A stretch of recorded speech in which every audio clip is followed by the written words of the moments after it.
অন্যায় হচ্ছে, পাপ হচ্ছে। ভারতীয় হিসেবে ভারতীয় নাম ভোটার দিয়ে কাটা এটা কমিশনের পাপ করছে।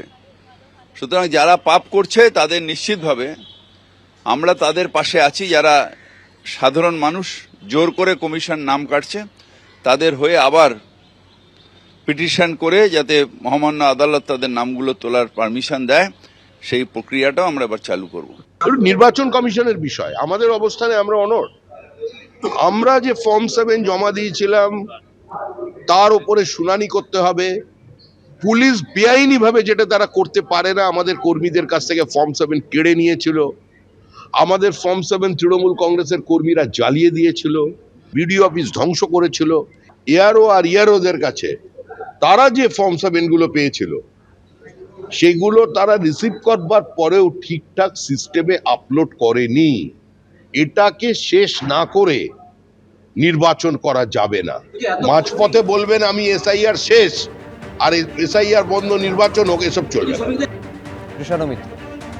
দেখুন, প্রথম কথা হচ্ছে যে বিজেপি কর্মীরা শুধু পশ্চিমবাংলা তো তাদের টার্গেট, এর আগেও যেখানে যেখানে ভোট হয়েছে এই ফর্ম 7 অন্যতম কারসাজির জায়গা। এটা আমরা বিভিন্ন জায়গায় দেখেছি, যে হরিয়ানা হোক, মহারাষ্ট্র হোক, দিল্লি হোক, সেখানে শেষে বৈধ ভোটার, বিশেষ করে যাদেরকে তারা মনে করছে অপোজিশনকে ভোট দেয়, বিরোধী দলদের ভোট দেয়, তাদেরকে ফর্ম 7-এ নাম কেটে দিয়েছে। ইতিমধ্যেই আমরা পশ্চিমবাংলাতে দেখেছি যে ফর্ম 7-এ আপত্তি কে করতে পারে? যে পাড়ার লোক হতে পারে, আত্মীয় স্বজন হতে পারে, বন্ধু বান্ধব, যে চেনে যে এই লোকটা ভোটার লিস্টে থাকার উচিত নয় বা এই লোকটা মৃত, যে জানে সে করতে পারে।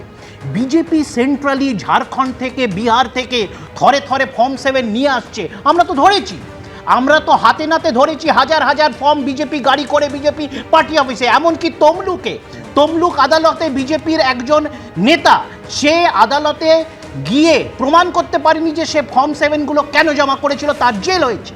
তো সুতরাং বিজেপি এটা সাংগঠনিকভাবে সংগঠিতভাবে এটা সারা ভারত জুড়ে করেছে। পশ্চিমবাংলা তাদের এই যে নিষ্পত্তি করার কাজটা সেটা তো করছে জুডিশিয়াল অফিসাররা, সেটা তো করছে বিচার বিভাগ, মানে সেখানে কমিশন কিভাবে দায়ী হচ্ছে। শ্রমিক বাবু যেটা বললেন তার সাথে জুডিশিয়াল স্ক্রুটিনি বা জুডিশিয়াল অফিসাররা যেটা করছেন তার কোনো সম্পর্ক নেই।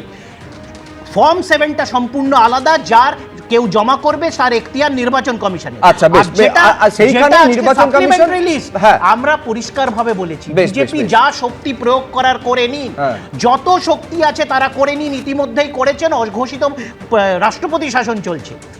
অঘোষিত না, একেবারে মুখ্যমন্ত্রী সরাসরি ঘোষিত বলেছেন। বিমল শঙ্কর নন্দ।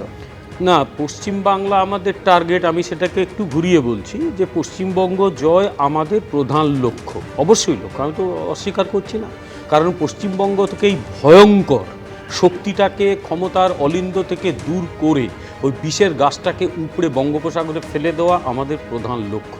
এমনভাবে এদের শেষ করতে হবে, শেষ মানে পলিটিক্যালি শেষ। আমরা কোনো হিংসা রাজনীতিতে বিশ্বাস করি না, যে এদের নাম নিশান যেন পশ্চিমবাংলায় না থাকে। সেটা আমরা করার জন্য একেবারে প্রস্তুত হয়ে আছি। অনেক ভারতীয় জনতা পার্টির কর্মীর জীবন গেছে এই ক্রিমিনালদের হাতে।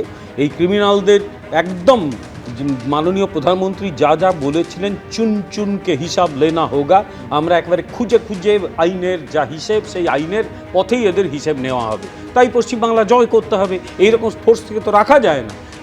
পশ্চিম বাংলাকে পশ্চিম বাংলাদেশ বানানো অসম্ভব, বিজেপি এটা করতে দেবে না। এক, দ্বিতীয় কথা হচ্ছে যে নির্বাচন কমিশন একটা প্রক্রিয়া চালু করেছে। নির্বাচন কমিশন একটা সাংবিধানিক সংস্থা।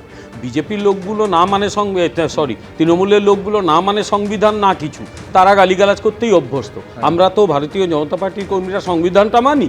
ন্যাচারালি নির্বাচন কমিশন একটি সাংবিধানিক নাম কাটা নয়। এই তো মুখ্যমন্ত্রী দুদিন আগে বলেছিলেন যে রাজ্যটাকেই তুলে দিতে চান, টার্গেট পর্যন্ত করা হয়েছে রাজ্যকে। আমি জানি না, মমতা বন্দ্যোপাধ্যায় বলেছেন এরা যেরকম পশ্চিমবঙ্গে প্রশাসনটাকে তুলে দিয়েছে, প্রশাসনের জায়গায় জমিদারি সিস্টেম চালু করেছে, আমরা ওটা করব না। আমাদের বক্তব্য, তৃণমূল কংগ্রেস যা বলে যাক, নির্বাচন কমিশন একটি সাংবিধানিক সংস্থা। এই নির্বাচন কমিশন যা কাজ করেছে সেটা সুপ্রিম কোর্টে স্ক্রুটিনিতে গেছে, সুপ্রিম কোর্ট স্ক্রুটিনি করছে। সে সবচেয়ে আমাদের লজ্জার, আমাদের এখানকার প্রশাসনের ওপর ভরসা না রেখে জাজদের এনে এখানে কাজ করা হচ্ছে। এবিপি আনন্দ, এগিয়ে থাকে, এগিয়ে রাখে।